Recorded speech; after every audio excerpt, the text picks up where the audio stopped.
Now the last thing we need to do is check our scale. Let's go back to the default view and let's bring back some of our scene here. Maybe this, maybe the walls. Actually, all we really need is our furniture here. And now we need to scale this down to work with our furniture.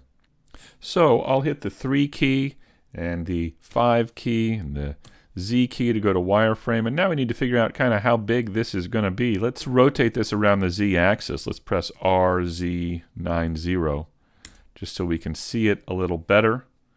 And I'll just scale it down with the S key.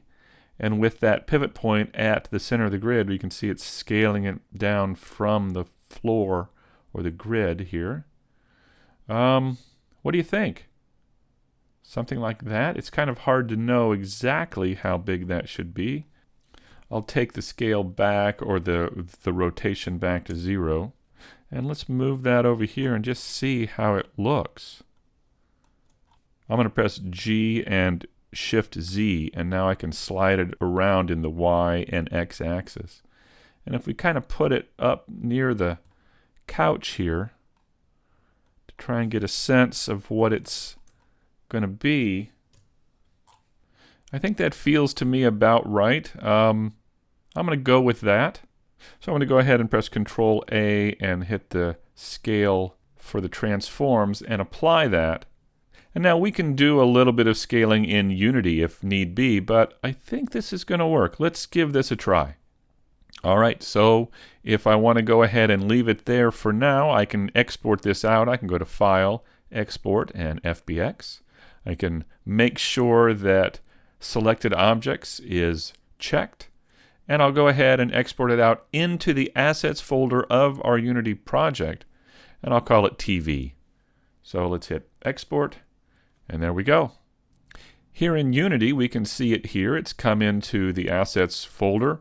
It's also brought all of our TV materials into the Materials folder, which is good. That's what we want.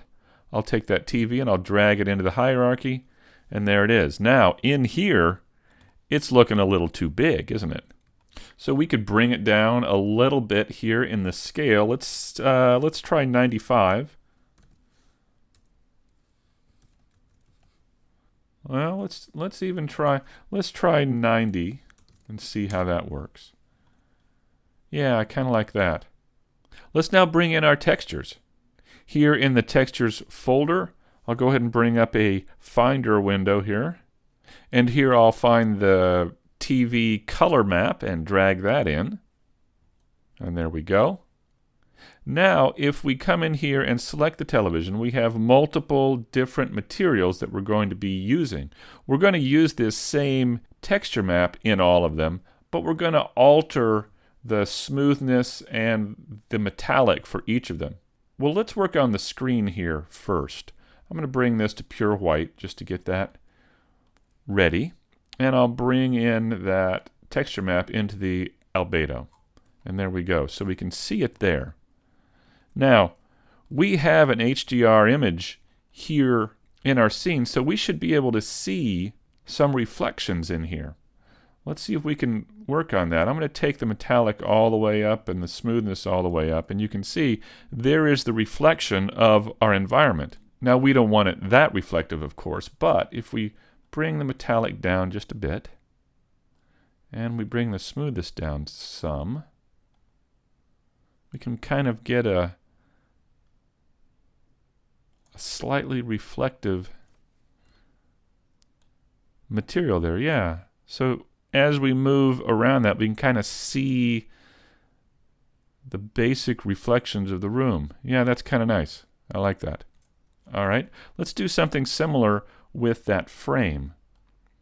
So with the frame here, I'll take that to white.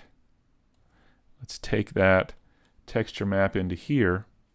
And for that frame, let's try that again. Let's take it all the way up. There's what we can see in that frame. That's, once again, quite a bit too much.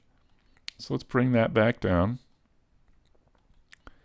and see what we can find here. Something like I don't want it too shiny, but maybe something like that. All right, let's try again with that fabric. Let's bring this into our fabric or into the albedo. There we go. And for this, we don't really need any reflection at all since it is fabric. I'm just going to take the metallic and the smoothness way down here. Let's work with the wood now. Where is the wood? Here we go. TV, wood. Let's drag our texture into there. There we go. And now for this, I think we do want some reflection here because this is kind of a veneer. It's not really metallic, but I think it does have reflection, so maybe not quite that much. Let's bring it down just a little bit like that. Yeah, something like that. Yeah, so as we move around, we can tell it has a bit of a shine to it. So maybe I'll take it down a little bit lower. Yeah, okay. These panels here, let's work on that. Here we go. Drag that into the albedo. And these, of course, are a little bit more metallic. Let's take a look at the reflectivity. That's probably too much. Let's bring it down kind of like that. All right. So there we have our television setup. Let's take a look at it in-game since we have some color correction on our camera. Recall that we put both anti-aliasing and color correction on our camera. Let's take a look at what that looks like. Yeah, I like the reflection of the TV tube. I like that. Yeah, I think that works pretty well. I think it may still be a little bit too big. I may want to take it down just a little bit. I think that's looking pretty good. So let's clean up a little in here. I'll take my TV into the models folder. And in the materials, yeah, I'll go ahead and leave these out. We could begin creating folders for these to put all the materials for the walls, for the TV, for the lamp, etc. But I think I'll go ahead and leave them out. The naming conventions, I think, allow us to separate them out pretty well here. Now we really need to go through and think about the materials for all of the other objects that we've put in the room. We haven't really done that with any of the other objects. So take this floor. We're still using the default settings of this material. What we can do is let's take a look at the material within the materials folder. I'll just select floor here, and you can see that material, a sample of it here. This is a pretty good view to adjust your material. I kind of like doing it here. We did it in the viewport, and that worked just fine. But here you can really see the changes in the material here. See how you can see the reflection here as well. So this is a good place to work on setting up your materials to kind of isolate it apart from the rest of the scene. So this is not a metallic object, it's true. So let's take that down. And it shouldn't be that smooth, I don't think. So maybe give it a little bit more smoothness like that. Now you can tell the way material is going to feel, the quality of the material, by the highlight on it. So as we take the smoothness down, you can see that that highlight begins to spread out. So as we increase it, that highlight gets very sharp, indicating to us that that's a very reflective, smooth object. So it's this highlight that I tend to look at as I set up a material, as I play with the settings here. So for me, it's a little bit more of a worn material, so it wouldn't be quite that sharp of a highlight. So if I kind of bring it back some, that highlight begins to disperse a little bit, kind of cueing us that it's an older, worn, not as shiny of a material. So let's go with that for now. Each one of these objects, I think we need to go through and do that.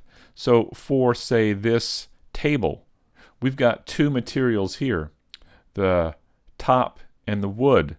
So I could come over here to the materials area and just deal with the top. See if I can find some settings that work pretty well here. Now this is not a really metallic surface, and it's probably not a real reflective surface. To me it seems old and kind of decayed or worn. So something like that maybe. The wood on the table, maybe a little bit shinier. It's not a metallic, so I'll keep it low for the metallic setting. And for the smoothness, I'll kind of bring that back and give it a little bit of a sheen, but not a lot. Something like that. So what you can do is go through your materials individually like this and really concentrate on how that specular highlight looks and what that communicates about the material in the scene.